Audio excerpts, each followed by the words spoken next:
Hey guys, so today on this call, we're going to be talking about money blocks. I got special guest Ian Stanley. I know I sent this out to my list. Ian sent it out to his list as well. So it probably should be a decent amount of people on the call already. Looks like there's about 100.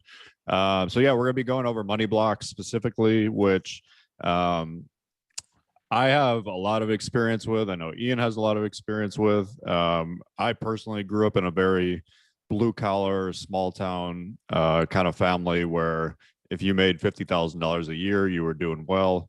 And I heard all kinds of things growing up, like rich people are assholes. You got to work hard for your money. There was ideas around if you got rich, you got lucky, all kinds of stuff like that, that basically influenced my thoughts on money over the years. And when I was in my early 20s, really kind of held me back from making more money. And it wasn't really until I kind of dove into kind of understanding these money blocks and how they were holding me back and where they came from that I was actually able to start making money. I've always kind of used the analogy. I don't know if I made this up or if someone else did, but it's having money blocks is really like driving the car with the emergency brake on. That's kind of what it's like. So instead of it being easy and kind of normal and comfortable getting to a certain destination of where you want to be money wise, it's a grind. It's really, really hard. And you're always sabotaging yourself. You're always kind of throwing the game and preventing money from coming to you. So that's kind of what we're going to be talking about today. I'll let Ian introduce himself. I'm sure most people on the call know Ian, but for those of you who don't, we'll let him do a little intro.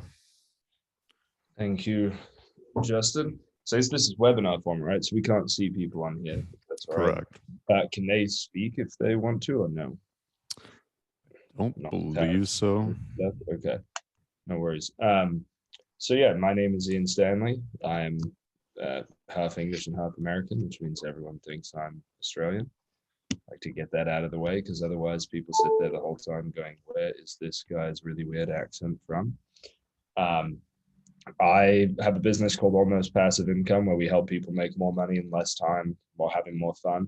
And a big part of that, and really my favorite thing to talk about at this point, is money blocks, your emotional relationship to money, what you learned in your childhood from your parents, your teachers, your coaches, the influential people in your life, society, TV, and how that's still affecting you. Essentially, pretty much all of us have a 5-year-old or a 13-year-old kid walking around with us, making most of our financial decisions. So, would you trust a 5-year-old to make your financial decisions? I would guess no, but that's really what a lot of people are doing. So I think what we're going to go over today is the 5 core money blocks. And then I would like to take you guys through a meditation if you're up for it. So newer meditation I've created that helps people kind of discover what their blocks might be. I also have the quiz, Goff. I actually put the quiz back together. So if people want to take that too, they can actually take the quiz on here and figure out their biggest block as well. So why don't I kind of go through the main blocks first? Or we can start out with the quiz. Let's talk about them a little bit, and then we can go through the quiz and then go through the meditation. And then really what I think would be fun here would be to talk to you guys just about, individually what you guys might be struggling with. It's what's really interesting and kind of cool is that you'll find that you're not alone in having these blocks, and people think that rich people don't have any problems and that money is going to solve all your problems, but people continue to have issues along all different parts of their path, and it's just different issues at different times. But it can be nice to know that you're not the only one who maybe doesn't feel worthy of money, or who feels like rich people are assholes, or whatever that is, whatever it is for you. So did you have anything in particular, Goff, that you wanted me to go over other than that stuff, or anything? No, I think let's dive into the blocks, and then I think it'd be cool if we kind of both gave our thoughts on each one, our experiences. Yeah, I think that'd be great. By the way, anybody who's in the chat, if you're typing stuff in the chat, make sure you have it set so that everyone could see it. Sometimes it auto sets to just like panelists and stuff like that, and then only Stefan and I can see it, or Ian and I can see it. That's how much of a habit you have. So yeah, make sure it's set so that everyone can see it. So yeah, that you're not just talking to us. But yeah, let's dive into the money blocks. Cool. Yeah. So these are the 5 core blocks. And I've found that pretty much any block that somebody has that they think is not within the 5 core blocks is actually within a subset of one of those blocks. So we'll go through the 5 core blocks, and then people can put in different things that they think they have.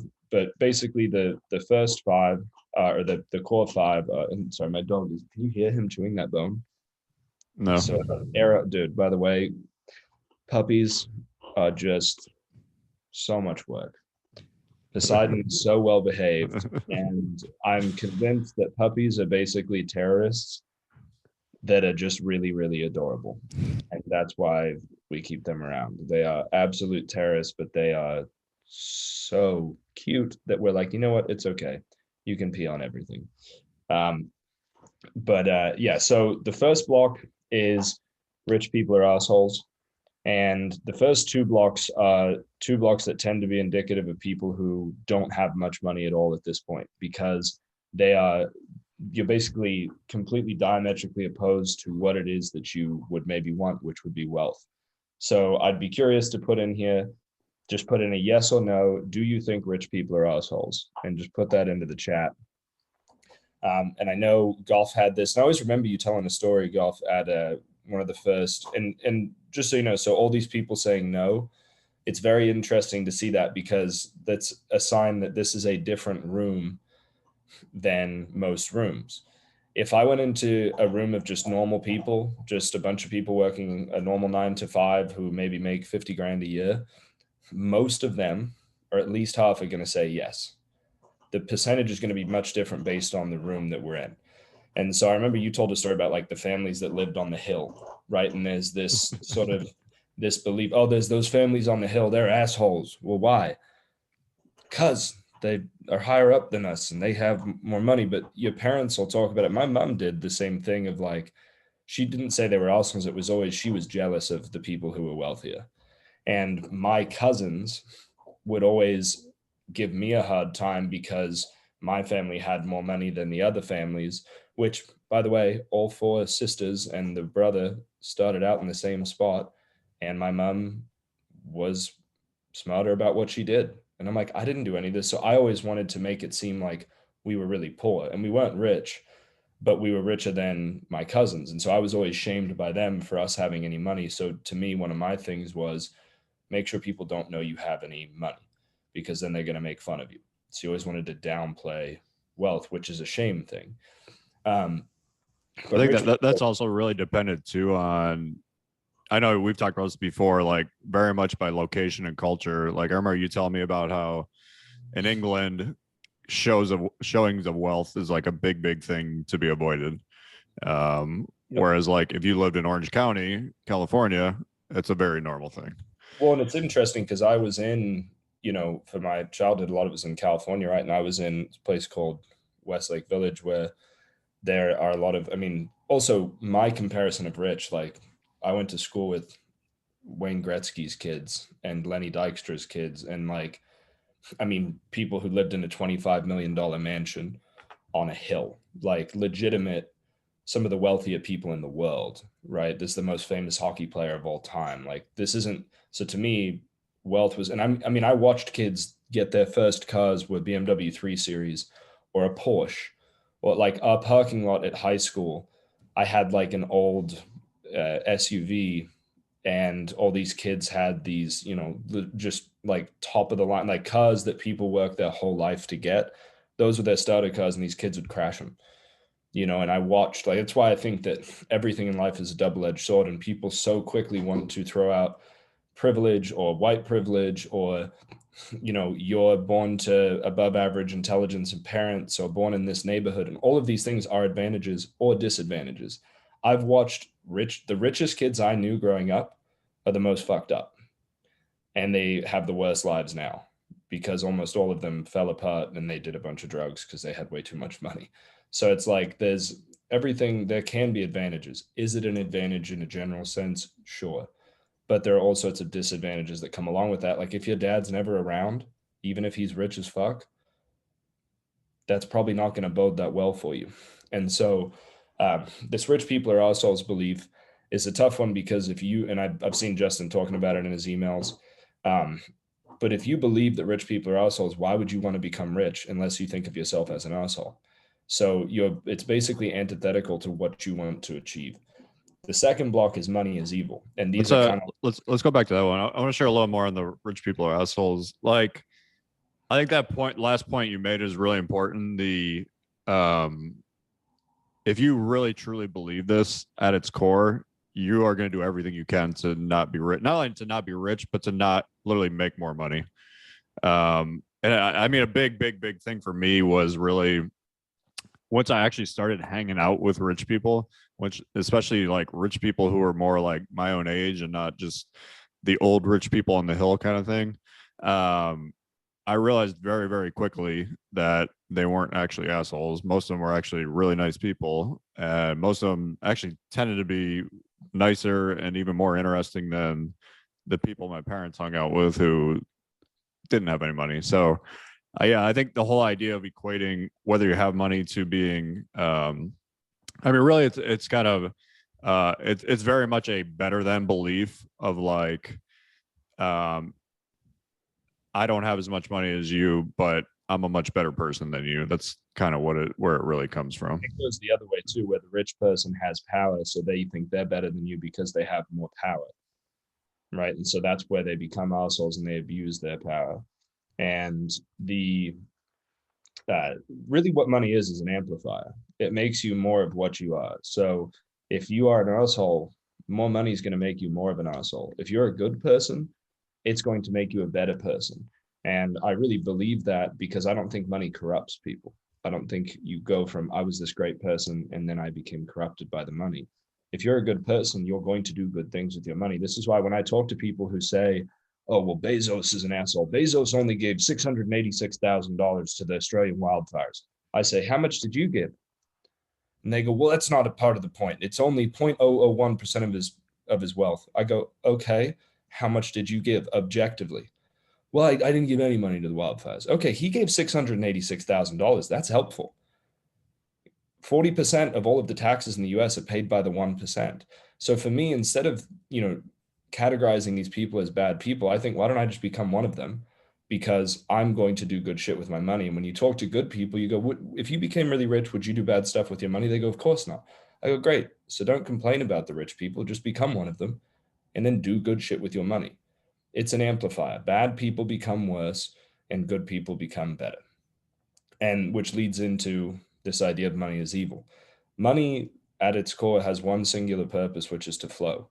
Money was created so that instead of, going up a hill and taking your donkey to the top of the hill and having to carry your donkey up, which you probably shouldn't carry the donkey, you should probably ride the donkey, which is probably offensive to some people these days. Abusing the animal, riding it, whatever. But you get to the top of the hill and you're trying to get some salt and you go, well, how much of my donkey is worth, this much salt? Do I cut off the nose of the donkey? Do I give him an eyeball of the donkey? The barter economy is confusing because not everything has equal value. Money was created in order to exchange value. It was meant to flow from person to person. And this is one of my weirder beliefs around money, but I think of it as, if money was a person, how would you treat it? Right? So money wants to move. It doesn't want to be locked up in a safe. It doesn't want to be held tightly and locked up in a dark room, never allowed to go anywhere. Money's purpose is to flow. So it can't be evil because it wasn't created for an evil purpose. Can people use it in a bad way? Of course. But money in itself is not inherently evil. The more money you have, the more good you can do. That's why I went to Santa Cruz for college and people always talked, they would hold up picket signs and complain about shit. And I was always like, I don't get it. Why don't you actually do something about this instead of just sitting here living in a tree talking about doing something? The people with money have the power to do things that can change the world. So to me, it's the more money I can gain, the more money I can have, the more money I can use to help other people. And this is kind of the whole thing about this, and this is why the meditations are so important for these blocks and going deeper, is that I can tell you a story about how money is not evil. And if your block is sort of not that deep and it's just a bit of a block, it can shake it loose and get rid of it for you. But if you believe money is evil at your core from your childhood and stuff that you had no control over, you need to go deeper in order to remove these blocks. And I've had people come up at the end of a meditation and say, well, I think it'll say on their piece of paper, it's like money is meaningless. They go, what block is that? And I say, that's money is evil, because you could not have categorized money as meaningless if you didn't first think of it as a bad thing. And it's not conscious. Some of these people are people who make decent money, like reasonable money, but they're stuck, because why would you want more money if it's meaningless? And then I'll talk to them about it. And I go, what do you want? He goes, I want a 40-acre homestead where I can make the things that I make and create a community for people. I go, okay, well, can you do that without money? And he's like, well, no. And for him, like for one of the guys, it was like that. And you could see the block moving, because he just needed to really realize that the money was important and that it's not evil. But that's this idea of money is the root of all evil is, ridiculous. And unfortunately, Lee or Les Dunaway, money is like a woman, treat her right or she'll leave you. That is not true at all. Sometimes the worse you treat a woman, the more she'll stick around. It depends on her trauma from her childhood and how much self-esteem and respect she has for herself. Same with a dude. You think, oh, you treat a guy right, he's going to stick around. Not necessarily. Some people need to be treated poorly because they don't feel worthy of being treated well because of their traumas from their childhood. It's sad, but it's true. Yeah. Okay. But that doesn't mean treat money poorly. Right? Doesn't mean treat women poorly. Let's be very clear. I'm not saying to treat women poorly or to treat, your significant other poorly in order to keep them around. That's fucked up. That's manipulation. Don't do it. The third block is that there isn't enough money. And this is basically scarcity. And I've found that most people have this at some level, and everybody has blocks that appear at different levels along their path. So for some people, they may get stuck at 10 grand a month. For somebody else, they may have no blocks until they get to 50,000 a month or 100,000 a month. It changes as you get to the level that you're uncomfortable with. We all have a thermometer, basically, this internal thermostat that dictates where we're comfortable with money. And if we get too high, we can't tolerate that level of money. And that's kind of, if the book, The Big Leap and Self-Sabotage and the Upper Limit Problem basically states that as we get close to getting exactly what we want, we find ways to fuck it up. Right. And so our goal in life as humans, I believe one of our biggest reasons for being here is to learn how to improve our tolerance for good feelings, because we don't feel worthy of having that many good feelings. Sometimes somebody, they'll have their first $10,000 month and they'll start fighting with their wife, or they will start eating a bunch of shitty food because they're finding a way to bring themselves back down to the threshold of comfort that they're used to.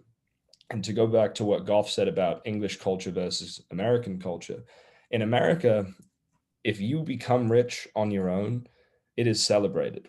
If you worked hard and you became a successful person, this is a thing that people celebrate in the United States. In America, and I have the benefit or lack of benefit or disadvantage of growing up in both places. And so in England, basically the greatest fear of every Englishman, if there's any English people on here, you can confirm this, is being seen as arrogant.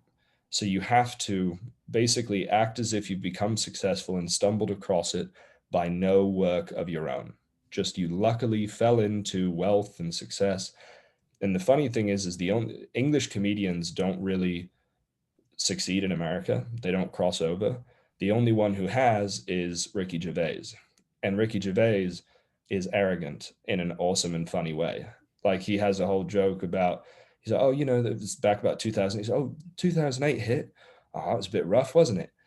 Oh, much tougher for people. Actually, honestly, it didn't affect me at all. So flying on private planes, doing whatever I wanted. It really didn't affect me at all. It was fine. It was absolutely fine. And he just makes fun of it and owns it. And Americans are like, oh, great. He's willing to admit this shit. But basically, this belief of there isn't enough money is at its core the belief of scarcity. And I can say that there is enough money because the US just printed 40% of the money in circulation in the last year. So inflation's definitely not going to come, though. They definitely didn't mess up with all that. But there is enough money. And even if you live in, people go, well, I live in a country where there's not enough money. Well, guess what? There's money in other countries that can move to other countries. especially with crypto coming out and the decentralization of money, there's more money than there's ever been. There's more wealth than there's ever been. It is objectively better to be a poor person today than it was to be a rich person hundreds of years ago. We have moving air conditioners that we call cars. We didn't have air conditioners anywhere in the past. Our lives are fantastic. The fact that we're all on a Zoom call right now is pretty amazing. There is tons of money out there. There's massive quantities of it, but that doesn't mean that you're not going to sometimes feel like there isn't enough.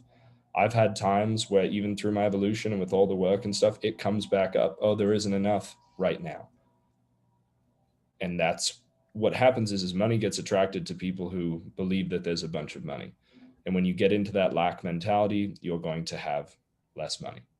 I think the thermostat thing really resonates with me, because I know, especially in the beginning, in my younger 20s, when I first kind of started my business, I kept hitting that kind of upper limit numerous times where it was like I'd make 40 grand a year, I'd make 50 grand a year. And then I had a really good year where I made like 120, and I was like super uncomfortable making 120 grand a year, because that was like I was making more than my parents. I was making more than all of my aunts and uncles. I was making more than everybody around me at 25. I don't know, 26 maybe. I remember that being very kind of uncomfortable. I remember getting shamed for, I had an assistant at the time. I remember getting shamed from like people around me, the fact that I had an assistant and I couldn't like do work on my own, all kinds of stuff like that.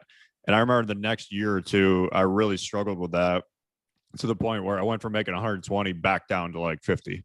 And looking back on it now, I think it had a lot to do with the kind of thermostat idea, that that's where I was comfortable at. That's literally kind of the number I always had in my head growing up from like my family, where I was like, oh, if I could make like 50K a month or 50K a year, like I would be doing well. So yeah, I think giving a lot of thought to what's this number of what you're comfortable with, and you can really change this number, because now I make anywhere around, I would say 100 to 120K a month instead of a year, and that's very normal to me now. If it all of a sudden dropped down to 10K a month, I'd probably start to freak out.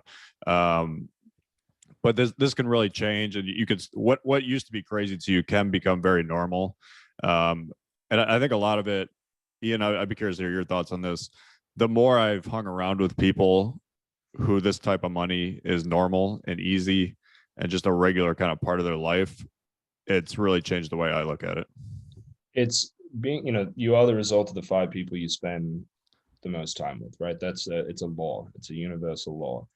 And I was always the catalyst in my group. So when I was younger, I was always the one who made the most money, who had the most success. And that was what was going to happen, being 23, 24, 25, being around 23, 24, 25-year-olds. I was a driven kid. I was going to make shit happen. And it wasn't until I got around, I had 5 friends or 4 buddies who were my real close buddies in Austin, who we went to, we'd go to a bar and they were all making more money. And I'd have what I thought at the time was an expensive tab, like $50 or whatever. Like, geez, I can't keep doing this, but to them it was nothing.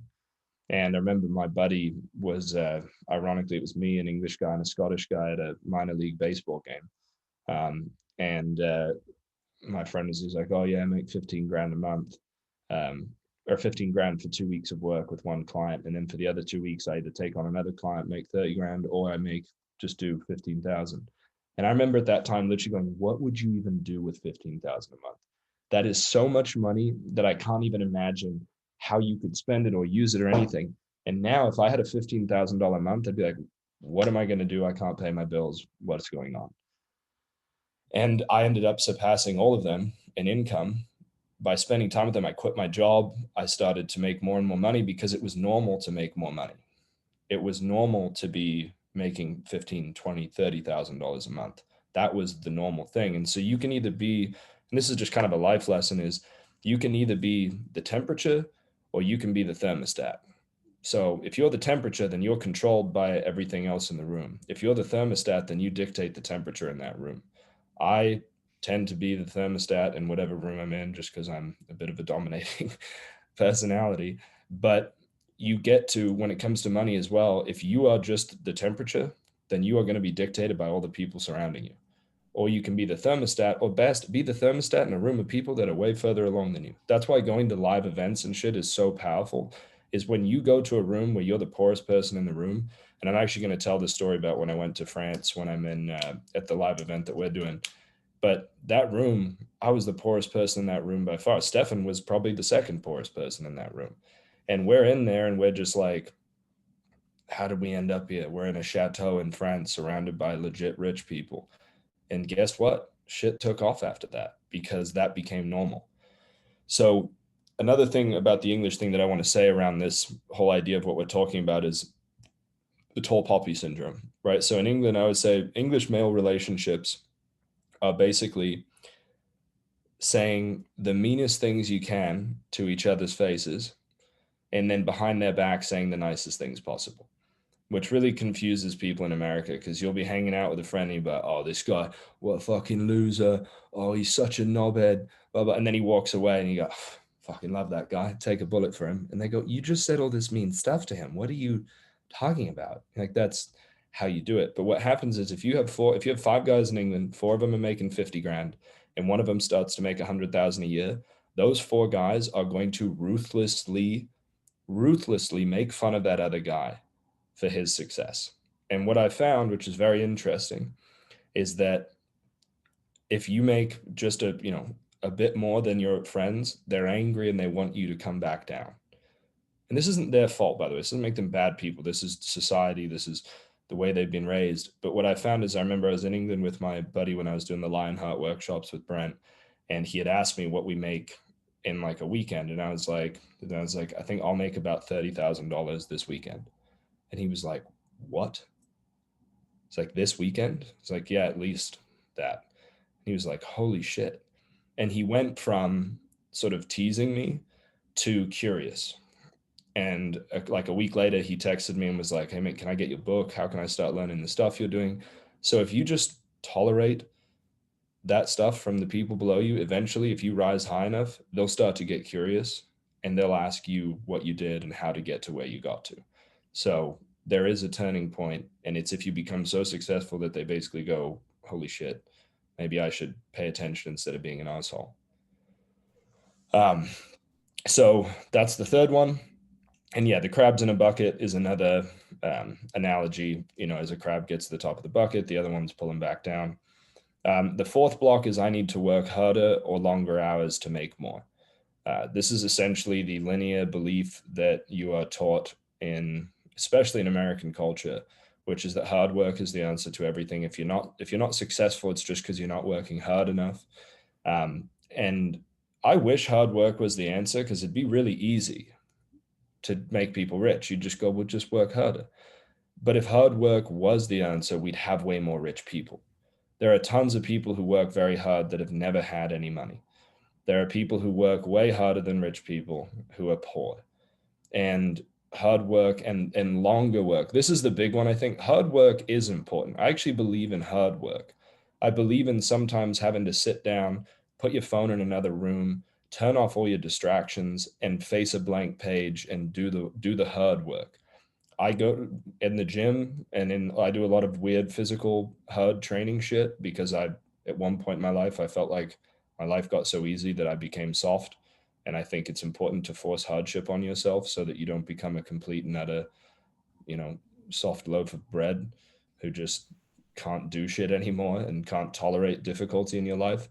So it's important to, there's the X3, if you guys know what that is. It's a workout, not machine, tool, basically. It's these bands, and you really only have to work out 10 minutes a day. And the guy who's the creator of it is jacked to death. And it really works. It works, but it's hard. It's a hard 10 minutes. And most people would rather an easy 45 than a hard 10. And it doesn't really matter either way. But hard work can be valuable, but long work is not the answer. That's the thing that people think. If I could just do more. Typically, the answer is actually doing less. It's picking one thing. And I know Goff and I have both had a lot of experience around that, is get really good at a skill and then monetize that skill and then start to invest it in different assets. If you try to do 5 things, you'll fail at all 5. If you try and do one thing, you will eventually become great at it. If you just pursue that thing, it doesn't mean longer hours. It means less focus on, or more focus on less things. So unfortunately, hard work, long work, not the answer, but so many people believe that. And then the fifth block. Let me, I want to chime in on that one. I'd love to hear that. So this was a really deep one for me. Growing up in a blue collar kind of small town family where my dad worked in a factory that was 90 degrees, 100 degrees every day and put in 12 hours a day kind of job, doing real kind of like manual labor.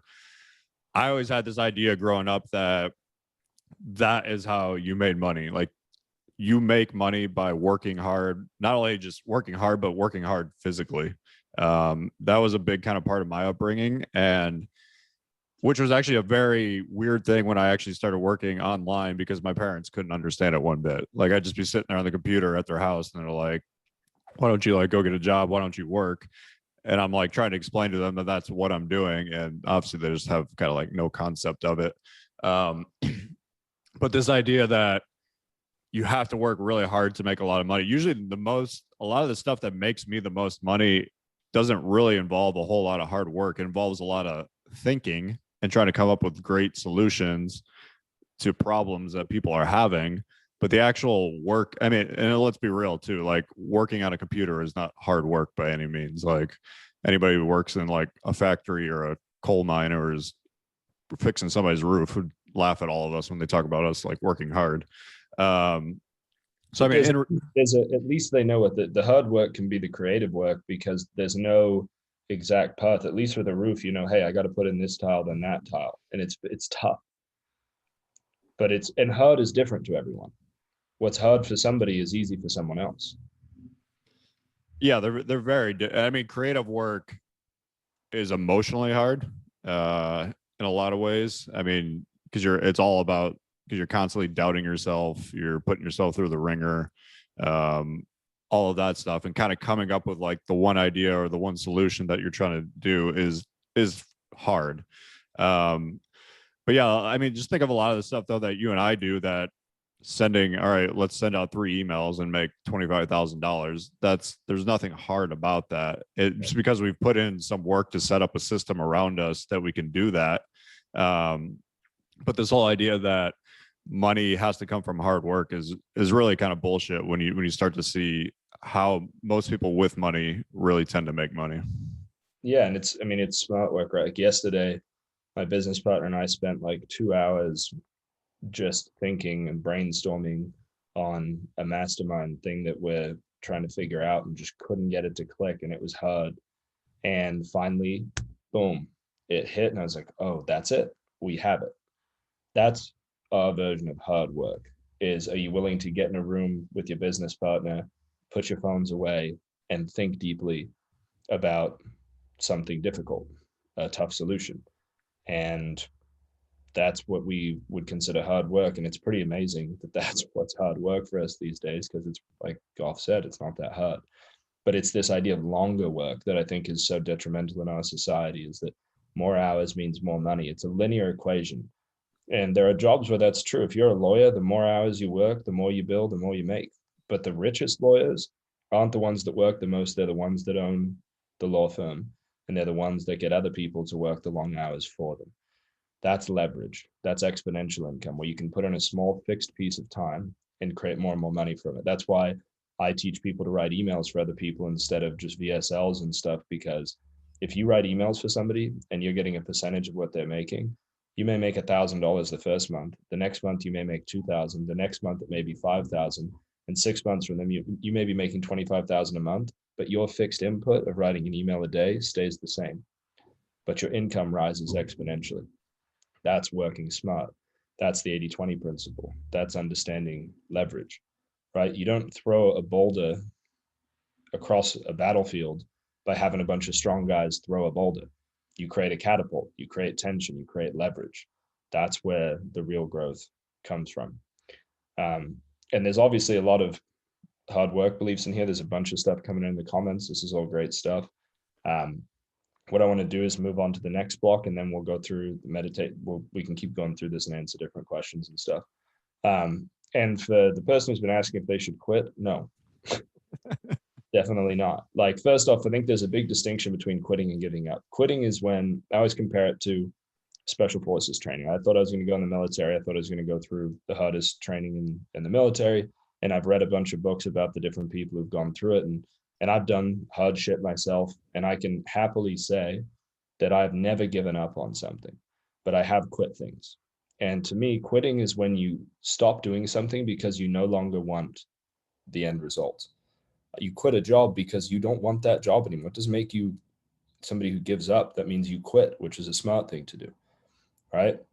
When it comes to giving up means you still want the end result, but you're not willing to do the work to get there. There are guys who leave special forces training because they realize they don't want to be a special forces soldier. They want to go back to the infantry and do what's easier. And they genuinely feel good about their decision to quit. And then there's the guys who almost made it, who always, for the rest of their lives, know that they gave up.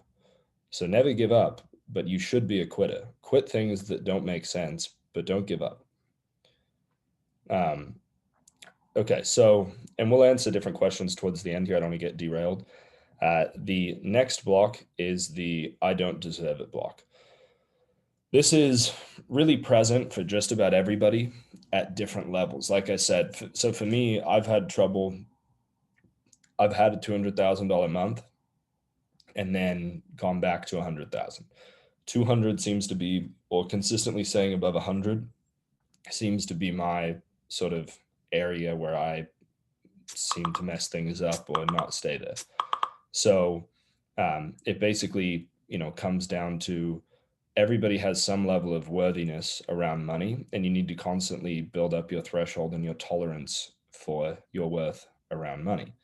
So this belief of I'm not worthy or I don't deserve it, it can come from your childhood. It can come from your teachers. I mean, think about stuff teachers say, right? In elementary school, it could be one teacher's throwaway comment when you're 7 years old that gets stuck in your mind and your parents didn't even say anything about it. And your teacher's like said something about rich people, being pieces of shit. Probably not that language in seventh, at 7 years old, but, these things get ingrained in us, and you can feel if Golf is making 120 grand a year and his parents had never made more than 50,000, then he may never feel until he did the work that he did, feel worthy of more money, because it brings pain to his family, is what he thinks, right? And there's this guilt of who am I to make more money than all of my friends? And that's one of the easiest ways to change your worthiness, is to be around people who make you feel nobody can make you feel anything, but it's easier to feel worthy of money when everybody around you has a bunch of money. Okay.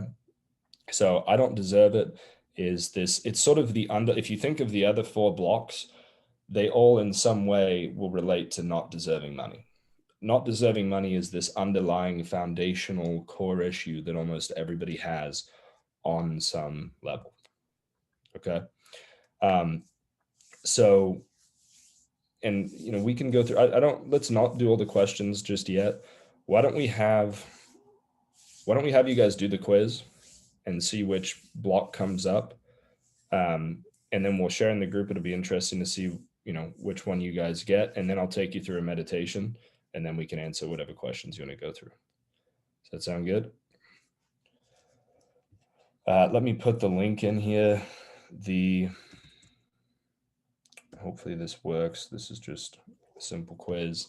It's 29 questions. It's a real quiz. And let me tell you guys before you start taking it, don't take the quiz as who you wish you were. That completely defeats the entire purpose of it. Don't try and beat the quiz. There's no winning. React with your gut instinct. And think, if you need sort of even more guidance on it, think back to take this as if you were 10 years old, not as the adult who's read books and listened to the last 40 minutes of us talking and all this shit. Just gut reaction. If I say, did you get paid to do chores? Yes, you did. No, you didn't. Did you feel, do you feel like you give yourself gifts, or it's easier to give other people gifts than yourself? Don't say, oh no, I think it's easier to give to myself to make it seem cooler. Just answer with your gut. So just feel the quiz. Don't think about the quiz. Don't try and beat it. All right, so I'm going to give you guys about 2 minutes here, 3 minutes to fill this out. and then we can come back to it. And by the way, this is like a real legit quiz that has like dozens of hours of work put into it, speaking at conferences, talking to people about blocks. This isn't some bullshit marketing quiz designed to just capture your email. It's a real thing, just so you guys know.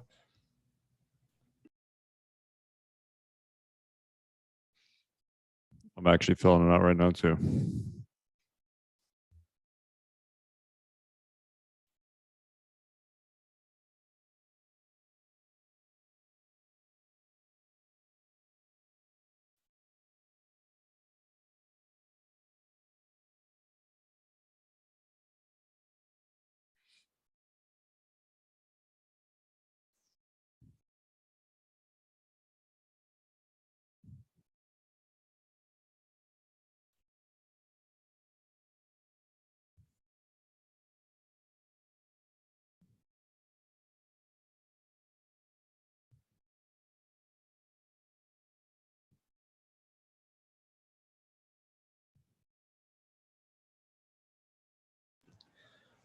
Trust your gut.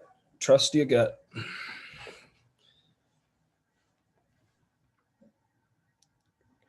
All right, and then once you get your result, and by the way, there is no prize for finishing first. This is not Navy SEAL training. It does not pay to be a winner in this case. There is no winning. I put the quiz into the chat here, you guys. It's the Try Interact link.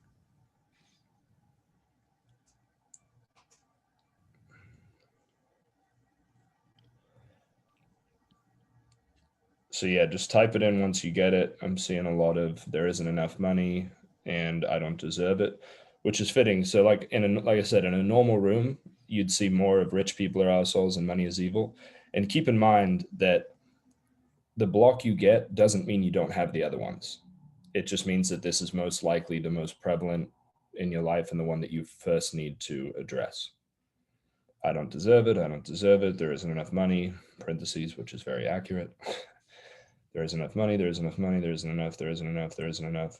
Don't deserve it. Don't deserve it. There isn't enough. Have to work harder to make more. Isn't enough.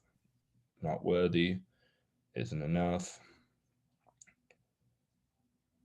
Yeah, and Whitney Pursuto said, "This is how I grew up 100%. My dad would always say, 'There's no money, honey,' when we wanted to buy or do something." And what that teaches you in your childhood is that there isn't enough money. Literally, parents who go, "We can't afford that. We can't afford that." That shit is ingrained in you. It's caked into your cells. We got one rich people are assholes. And what's funny is, so some people say, Dawn said, rich people are assholes. I would never have said that.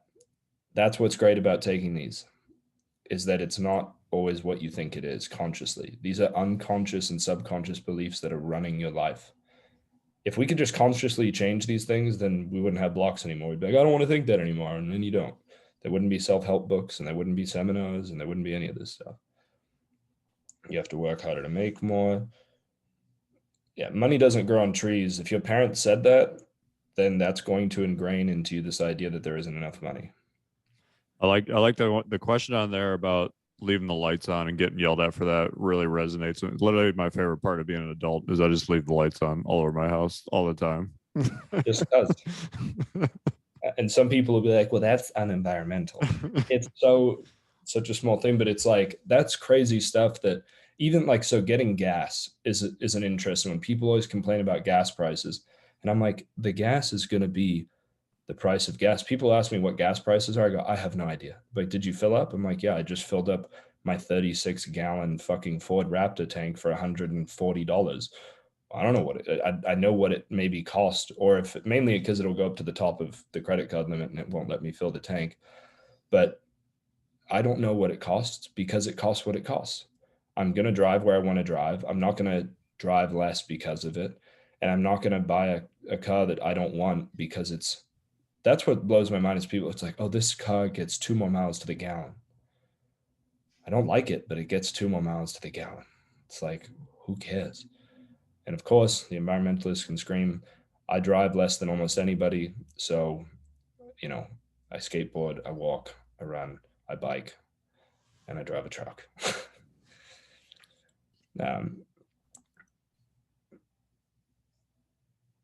There isn't enough, work harder, isn't enough. Get angry about my husband leaving the lights on, which shows you the different households we grew up in. I was very blue collar. He was comfortably white collar. There you go. And so know that you are not the stories of your past. And let me explain some of these. What I'd love to do actually is, so Brian Z said, holy cow, some of those questions hit hard. Can you tell me which questions hit hard? That was really cool. Golf sharing for him, that the lights on one was a big thing, or it could be the AC, right? Don't turn on the air conditioning. Right? Like those are the same concept. One that hits for a lot of people, they don't realize why, is did you get paid to do chores as a kid? So the reason this one is so important, and I just spoke at a conference in San Diego where I felt like if this was the only thing that happened, and it wasn't, we had a bunch of people crying, a bunch of people going through all sorts of experiences, but this one guy. So what happens if you got paid to do chores as a kid, what happens is you're teaching that child that in order to earn money, you have to do things you don't want to do, unless you're some really weird kid who likes chores, right? Like that's literally 87% of Americans work a job they don't like. That's very sad. That's normal. I've been rewatching The Office, and it's, watching that show, which is funny because I never really worked in an office, is it shows how much people just don't want to be where you are. If you spend 8 hours a day doing something you don't want to do, that's very sad. Like, and so so this one guy at this event, he had just set up a chore payment plan for his kids, and he was like, I'm gonna go home and undo all that. I was like, that makes me so happy, because you would have been teaching your children that in order, you can have them do chores, but it shouldn't be for money, because if they're doing the chores for money, they literally are learning to do things they don't like in order to earn money. And I believe that you can make money doing shit that you love. This is so spot on, because the times I felt best in my life is when I can go through life and not think about if there's money in the account. A big one that some rich people have, which could kind of be a sixth block, is basically your net worth equals your self-worth. So if your bank account goes down, your beliefs and thoughts about yourself go down. Now, basically what that is I don't deserve it. You don't feel worthy of your own love independent of money. Money is your worth system. There's a big one that's come up among other people with money that I've talked to, and I had this one as well. Is if I lose it all, I won't be able to make it back. Right. Yeah. See, I've always been like, I can make money. Doesn't matter what happens, I can always make it. It's funny. Somebody said you should have gotten the Ram TRX. I should not have. The Ford Raptor has about 8 years of Ford's best engineers working on it. You're taking a risk on the first generation of a new Dodge, and it looks way worse. Nah, Doug. Okay, this is really cool. Thank you guys all for doing this. My mother made us work hardest to earn and become rich. Classic Asian household. Yeah, and each culture has its very traditional things. These aren't they're not racist stereotypes. These are realities.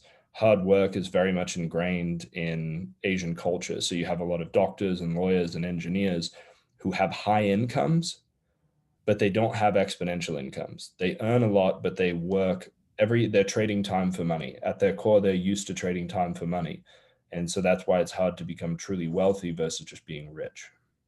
I actually really like the one Ricky brought up here. I was taught to never ask about money issues.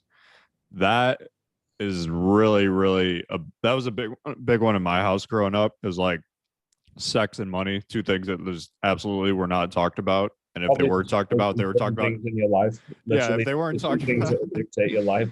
If they were talked about, they were talked about in bad ways. But yeah, I mean, think of all the marriages that fall apart because of money issues, because people don't discuss money whatsoever with their partner. They hide stuff.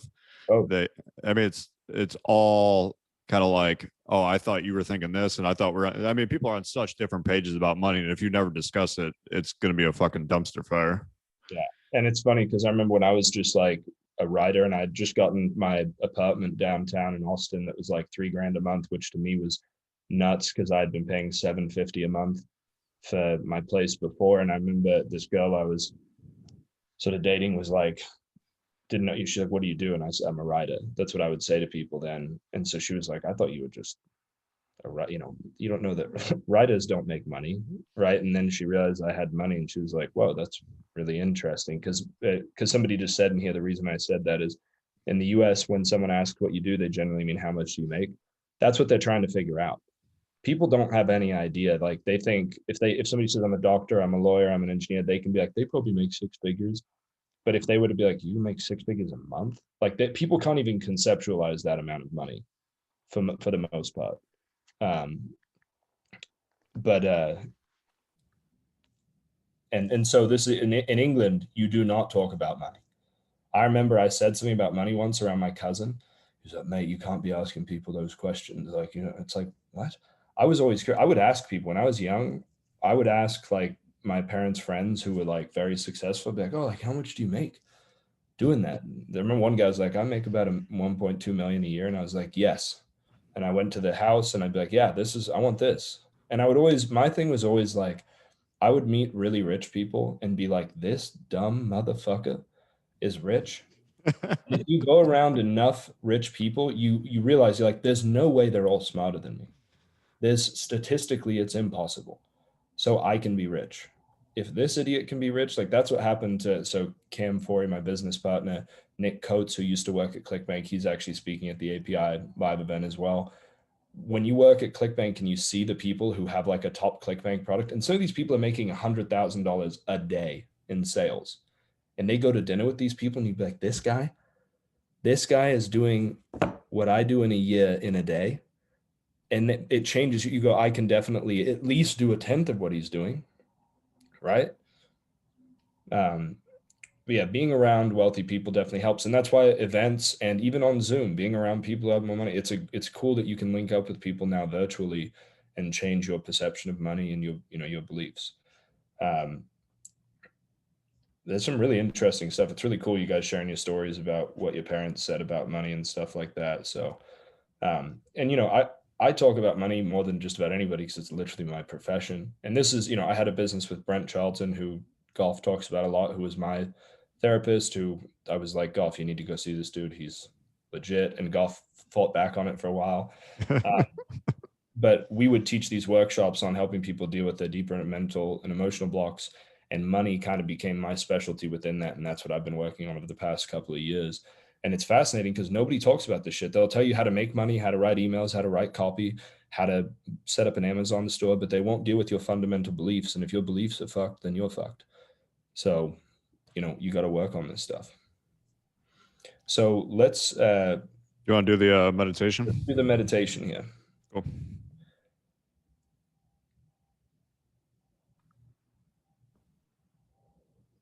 And this makes me so happy. Daniel Rodriguez says, I thought of paying my kids for chores, but now I won't do it. If that's like one of the only messages I can get out into the world, that makes me feel very good about myself because I know how important it is.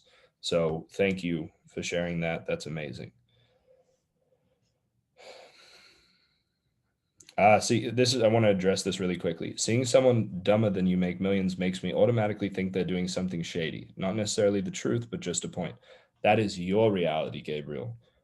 That is a very clear indicator to you that there is either a rich people are assholes or money is evil block. Gabriel, what was your block?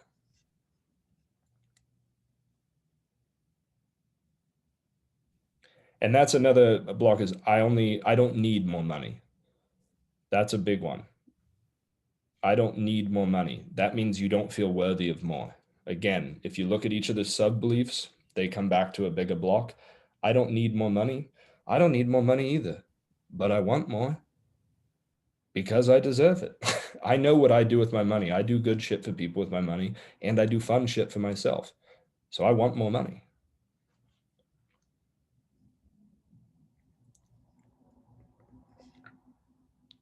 Your block is that you don't know how to make more money. That is not true. I could go on about that for ages. That's not true. There's a million ways to make money. The block is something else. Okay, so let's do this meditation. For the person who asked, what's your opinion on money affirmations before sleeping? This is a good transition into the meditation. Affirmations don't work unless you're in an emotionally suggestive state or if you do them in the mirror. Okay, so if you do affirmations in the mirror. What's funny is I saw this thing Logan Paul said today, literally 6 years ago, said that every night before bed, he would look in the mirror and say 10 times, I am the biggest entertainer in the world. So if you do and this isn't from Logan Paul, I've been saying this is actually from Brent. Brent said that if you do affirmations in the mirror while looking at yourself, it mimics the mother to child relationship. And so you can take in that information. The other way to do it is to do meditations where you get put into an emotionally suggestive state. And in that state, the affirmations will work. So doing affirmations without feeling is a waste. Where you just go, I'm rich, I am rich, I am rich, I make 100,000 a month. You have to get into an emotionally suggestive state for them to work.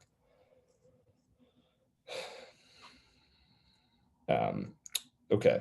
Emotionally suggestive just means that you're put into some sort of a state that is more relaxed and you can take in that type of information. So we're about to do that within the meditation. So what I want everybody to do is find a comfortable position.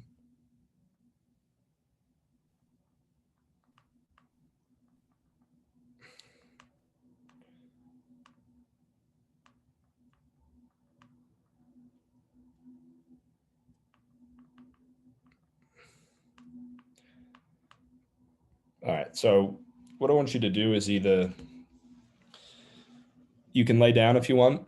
That's one option. I like to do seated meditation. If you're going to sit, I want you to put your feet flat on the ground, not on your toes, not with your feet dangling like a kindergartner. Feet on the ground. This actually grounds you. It's important. So feet flat on the ground, back straight, but do not think that you have to do this militant, Zen posture. I'm going to have you guys put your hands like this, palms open on your legs. And yes, this is all being recorded. Goff will send it out. So keep your palms up. And then I'm just going to take you guys through this. All right. So everybody close your eyes. Take a big, deep breath in through your nostrils into your belly. And exhale out through your mouth, allowing yourself to make whatever noise you need to make. Deep breath into your belly, into your ribs, and release. Releasing all your tension, all your stress, all your thoughts of the future or the past. Deep breath into your belly, into your ribs, into your chest, and then release out of your mouth, feeling yourself relax into this state of relaxed awareness. Next breath into your belly, ribs, chest, all the way to the top of your head, and then flex your body, create as much tension as you possibly can, and then when you're ready, just release all of that tension.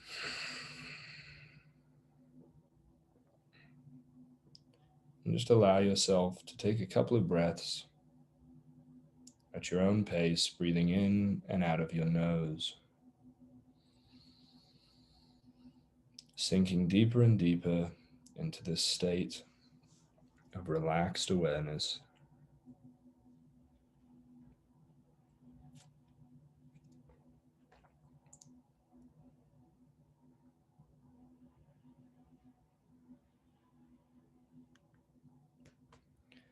Now, when you're ready, whenever that is, I want you to appreciate something simple in your life, like the fact that you can breathe, the fact that you can talk or walk, something you might take for granted. And don't just think about this appreciation, feel it in your body, feel it in your cells. This gratitude for something so simple and so profound. Now I want you to appreciate something about yourself. That could be physical, mental, your character. And just allow whatever comes up to come up, whatever feelings to arise, knowing that you are worthy of being appreciated.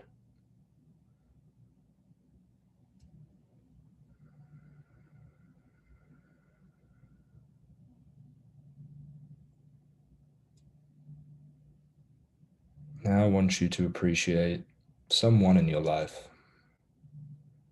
This could be a loved one, alive, not alive. This could be a friend, a family member. And I want you to appreciate this person so deeply that they can feel it wherever they are in the world, no matter how far or near they may be.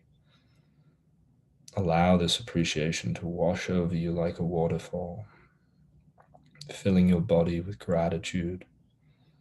You may feel your lips curve up in a smile. You may feel joy washing over you. Whatever feelings you're having, just allow them to come up with no judgment.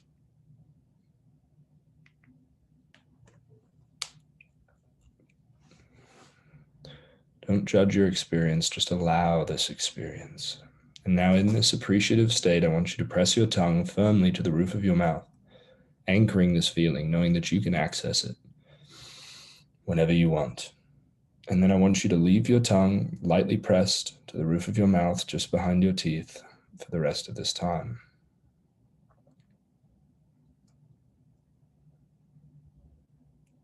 Now, what I want you to do is on your next breath, breathe into your fingertips as if your fingertips have their own lungs. On the inhale, breathing into your fingertips, and on the exhale, breathing down your arms, imagining arrows running from your shoulders to your elbows, down your forearms into your hands. And you may start to feel this energy building in your fingertips, in your hands, moving them. Move your fingertips, allowing this energy to build and grow.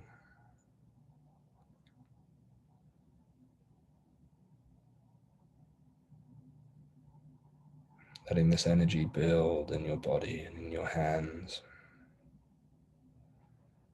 And then when you're ready, whenever that is, I want you to pull that energy from your fingertips into your temples on a big inhale. You may start to feel your eyes pulsate. They may twitch. They may shake. And just allow that energy to stay in your temples for the rest of this time.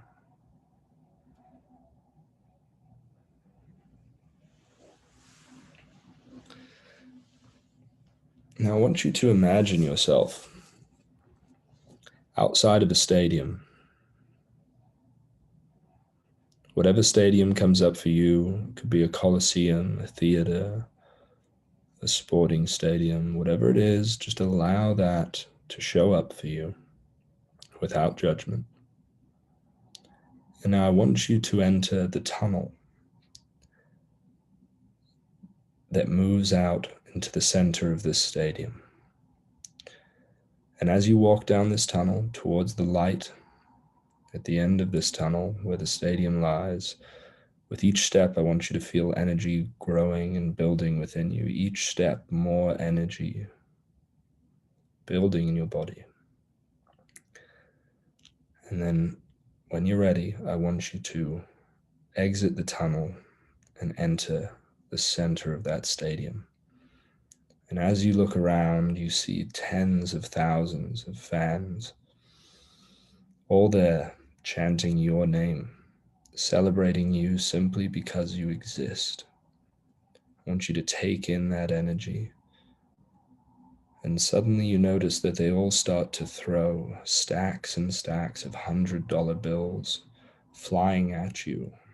And your body suddenly becomes absorbent, like a sponge, taking in all of this money into your cells. And as this money enters your body, as you fill up with all of this money and this wealth, I want you to imagine your bank account balance rising by hundreds of dollars, thousands of dollars, tens of thousands, hundreds of thousands, millions of dollars, watching these numbers rise and rise and rise, knowing that you are worthy of all of this money these people want to give you, and just allowing yourself to absorb this money. And now I want you to repeat these phrases in your mind as I say them. I am a money magnet. Money flows to me effortlessly. Everywhere I go, money starts to flow. With every breath I take, the more money I make. With every step I take, the more money I make. Every day, in every way, I get richer and richer. Money flows to me everywhere I go. Everywhere I go, money finds me. I am attracted to money, and it's attracted to me. I am a money magnet. I expand in success, abundance, and love every day as I inspire those around me to do the same. With every breath I take, the more money I make. And now in this stadium, as you look around, you suddenly see a vehicle coming towards you. This is your ideal car, truck, whatever it might be. It shows up without judgment, just allow it to appear. And then when you're ready, I want you to get into this vehicle. I want you to drive out of the stadium. Now you find yourself on a street. And when you look to your right in the passenger seat, there's a black duffel bag. As you safely unzip this bag, inside of it you see stacks of $100 bills, more money than you've ever seen. That's yours, all yours. And as you're driving down this road on the right, you notice a bank. And on this bank, it says your last name, indicating to you that this is your bank that you own. I want you to pull into the parking lot of this bank. I want you to park your vehicle, grab the duffel bag, and walk towards the front doors. And as you get close to the front doors, a bank employee opens it and welcomes you by your last name. It says, "Welcome to your bank." I want you to walk through that bank, and as you continue to walk through, past the tellers and past everybody in the bank, there's a man standing next to a large vault with a spinning wheel on it.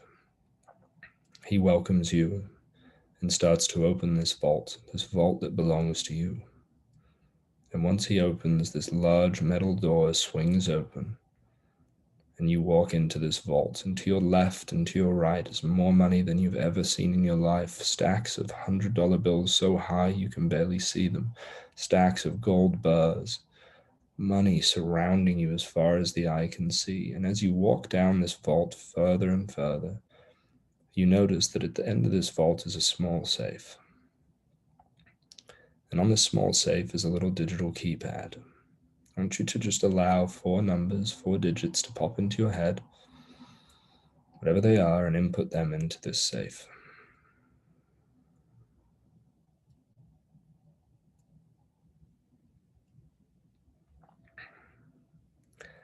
Once you open this little safe, inside of it is a message in a bottle with a little cork on the top of it.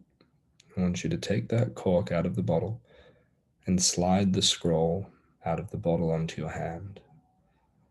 And on one side, before you unroll it, you see that it says, "Your beliefs about money."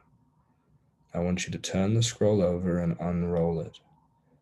And as you unroll it, you see words or pictures or feelings appear.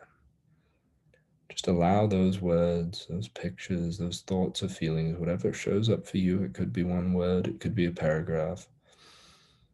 Just allow it to show up.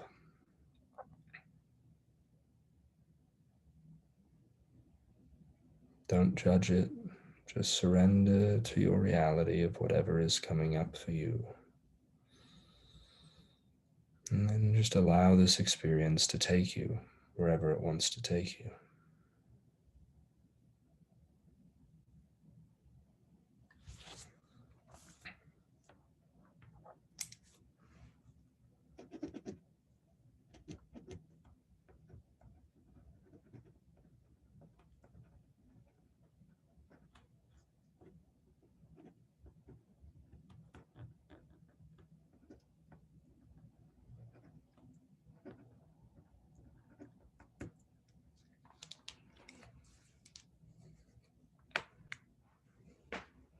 And then when you're ready, Whatever that is, I want you to slowly open your eyes and bring yourself back into the room you're in.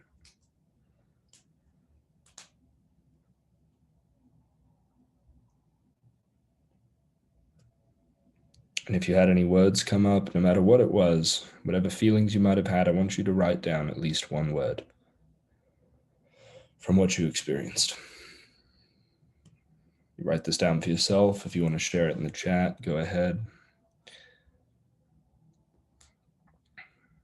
How was that for you guys? Shuckhead just said, wow, that was intense. Flora said, I'm worthy of money. Abundance. For Ricky, it brought tears. Abundance, I felt happiness and freedom. Like I feel worthy of making lots of money. Peace, I feel grateful. Wow, I love this. Worthy, awesome. Peace, tears, and I deserve money. Thank you. Thank you for doing this. Lots of tears. This happens. It's not abnormal. I've had people shaking, their whole body shaking doing this meditation. So Natalia, the word deal. So just pay attention if that word starts to pop up for you.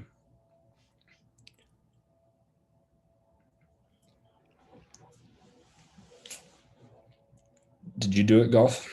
I know meditations haven't always been your favorite. Did not. I was eating. No worries. Cool. All right. Thank you guys for sharing. I know one of the things we wanted to, I would do this every day if I were you. Bill said, I don't deserve this. I don't have the means or money to live a better lifestyle. I burn the scroll. I've never heard that.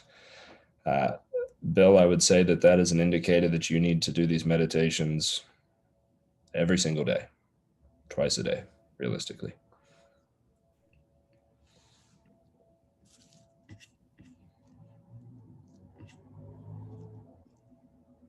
Blake, what's up, buddy? There is actually a recording of a similar version of this on the Instagram page and on my YouTube. YouTube's just Ian Stanley. The Instagram for the money stuff is just at Almost Passive Income. I'm doing a live meditation each day for the rest of the month on weekdays. So yeah. Okay. So a map of all you'd like to achieve. That's cool, David. I've never heard of that. Ooh, that just gave me an idea. I like that a lot. Thank you for saying that. Okay. So one of the things, who has enjoyed this today? Who's gotten a lot out of this, working through the money blocks, and who wants to go deeper, I guess would be another question.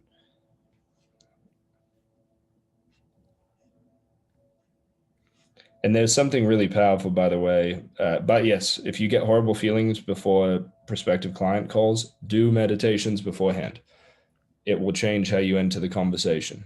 Your energy affects the person that you're speaking to. So get yourself into the right state with a meditation. It's very powerful. And there's something with these group meditations, there's a powerful thing that happens when people meditate together. And you can't be a bad meditator. You're just in the beginning. That's okay.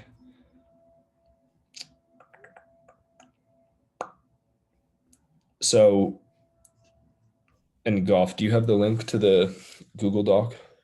Do. I'll pop it in the chat. So what I want to do for any of you guys who, that link that Goff just put in here, and actually maybe I'll just see if it'll open for me. Okay, I'm going to open this real quick. And I'm happy to answer some questions about that too. I do have a meeting, but I can push that off a few. Can you guys see my screen? Might need to make it a little bigger. Is it you can see the doc though? You can see the doc. It's just hard to read. It's okay. We don't need to. There we go. This is the explanation of the live event that we're doing, that I'm doing. Goff's going to be speaking on day 2 about investments, different stuff. Day 1, we're going to go real deep into money blocks, different meditations. We actually have a doctor coming in. It's my brain doctor, and we're going to be hooking up somebody's brain to a neurofeedback machine on the stage and actually talking to that person about money and taking them through a meditation while we can see their brain waves on the stage. I can safely say that we will be the first people in the world to do this if we can pull it off. I think it's going to be really amazing. So if you guys are interested in coming to the event, this is Goff's special link here. The event it's a $500 event, which is still way too cheap for what we're doing, but this is our first one. But for this first group, we're doing it for just $300 for right now. We probably will raise the price in the next week or so. But check out this link. You can just click here to buy your ticket. And what I want to say is, and it's going to be kind of a pain if I do this, but it would probably be pretty cool if I did. So what I'll do is, if you guys buy right now, if you buy today, so you have to send your receipt today, otherwise we're not going to give it to you because we have to do this with customer support. But I'll also give you my Remove Your Money Blocks course, which is a $100 course for free. That has the 5 different meditations for each block. It has 5 different calls going into depth about each block, how to get rid of them, different stories about them. So there is a in-person ticket and a virtual ticket. And yes, so to answer Salvador's question, and the VIP is only available for people who've bought, but it's $777 for the VIP day. And there's only, I want to say like 10 spots left for the VIP day. And the VIP day is only in person, just so you guys know. For this event, we can only do VIP in person. In the future, we might be able to do it virtually. We'll see. If you just signed up and you're on this call, just send your receipt to and Andrew. We had to refund Andrew because he bought the VIP day and he was a virtual ticket. I'm sorry, Andrew. But if you bought and you're on here, just send an email to support@feedthewolf with your receipt showing that you bought, and we will give you access to the Remove Your Money Box course for free. So support's not going to be happy, but that's okay. It's worth it. I want to give you guys a little bonus for being on here and give you an incentive to sign up soon because it's November. So it's November 5th and 6th, just so you guys know. This is the doc. Here's the agenda, and I will just take you through the agenda real quick. It's a 2-day event. We're taking you through all the 3 phases of money. The first phase of almost passive income. The first phase is your money mindset. The second phase is an exponential income skill. And the third phase is almost passive income assets. So day 1 is basically some of the stuff we went over today, different meditations, money blocks, how to get rid of them. We're doing this neurostacking brain training with my doctor. So he's going to teach you different ways to increase your brain's productivity and basically upgrade your operating system of your brain. We're going to have somebody do the neurofeedback machine. We're going to do more meditations. I'm going to be talking about the ultimate exponential income skill. We're going to have a little happy hour party, which is optional. There will be a comedy show on Friday night. So I will be doing stand-up. I have 2 other people who are going to be opening for me. And then the second day, basically the reason we created this event was I said to my business partner that I will only do events if it's something I would pay to go to. And with where I'm at in my life, my goal is to get to 100,000 a month in almost passive income. So business or income that's separate from my business. And we're bringing in the best experts in the world and people that can help us get there. And we're going to be documenting our journey as we go along. So if that's something you're interested in, whether you're at 0 and you want to get to 1,000 a month or 10,000 a month, I'm going to be talking about this thing I call the digital Airbnb strategy. Goff is going to be talking about how to allocate your money and invest safely. And this is my title, but basically he's going to be talking about, would you want to say what you're talking about real quick, Goff? Yeah, so I'm basically talking about my 3 bucket system for investing. I was a complete idiot with investing for a long, long time and lost out on a ton of money because all the money I made, I just left it in a bank account, which is, besides spending it, is probably the worst thing you can do. And yeah, so over the years, though, I've learned what actually works for me, what works for others. basically from learning from rich people who are smarter than me. And I came up with this 3 bucket system of where I put my money that has gotten me really big returns. Some of it is combinations of your basic stock stuff. Some of it is investing in my business. I'm gonna break down exactly kind of how I do that, where the money goes, what type of returns I see from each thing, and it's a really simple system that anyone can kind of mimic. So I'm really excited about sharing that. Yeah, me too. I think so. There's, I have this thing on here is there's 4 ways that we relate to money, and most events only talk about one of them. There's how we make money, how we spend money, how we save or keep our money, and how we invest money. So you may be really good at one of these and bad at the other 3. Um, so the focusing on those other aspects is really important. We also have my CFO is going to be talking about some simple ways to save and keep some of your money through taxes and stuff. We have the how to partner with influencers. So Nick Coates and Cam have done a bunch of partnering with influencers. They were doing like 30 million a year partnering with influencers. So he's going to be talking about how to do that. We're going to have a little panel just on what we think is good to invest in right now. And then Garrett Gunderson is going to be giving a speech on he's actually going to be talking about how to keep and make more of your money, but also the money personas and how to basically actually become a wealthy person. And then I'm going to finish off with a meditation, sort of an ideal day creation type of future pacing thing. And then we're going to have a party on Saturday night. And then Sunday is the VIPs only. So that's the event. The event is at the Riverside Hotel in Boise. If you want to come in person, there's a discount link. The rooms are only like $147 a night. So which is a really good deal for a nice hotel. So that's it. Any questions about it? And Goff has sent it out in his emails, and I've sent it out in my emails. So if you are driving and you need the link later, you can just click on the link in one of the emails. But yeah, we would love to have you there. It's going to be a lot of fun. That's one of the things I'm kind of, our whole business's mission is make more money in less time while having more fun. And people forget the fun part. And I'm kind of known for being good at fun. So I promise you it's going to be a good time. We're going to laugh. There'll be some tears. There's always tears when we do meditations and talk about deep shit. But we're going to have a really good time. And Boise's beautiful if you haven't been. It's an awesome place. Golf will be there. Blake Crothers will be there, who's on here as well. And yeah, Blake was at one of the first events I ever did, maybe the first one I did, which I think was like $2,000 or $3,000. So this is a lot cheaper than that. The results of the quiz, you should have gotten it when you finished the quiz. I don't know if it's all set up properly right now within TriNTrack to be able to send you out stuff about it.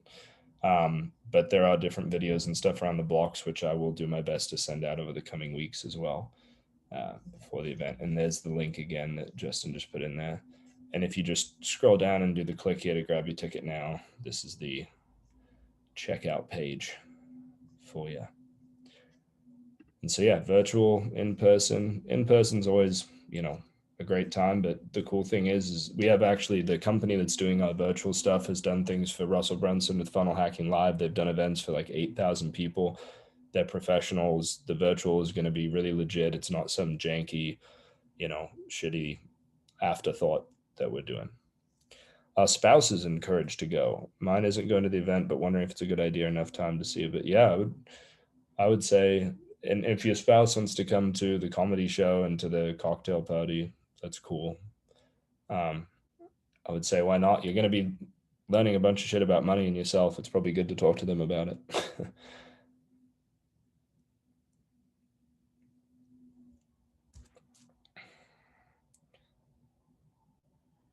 There's no link to the quiz results, Donald.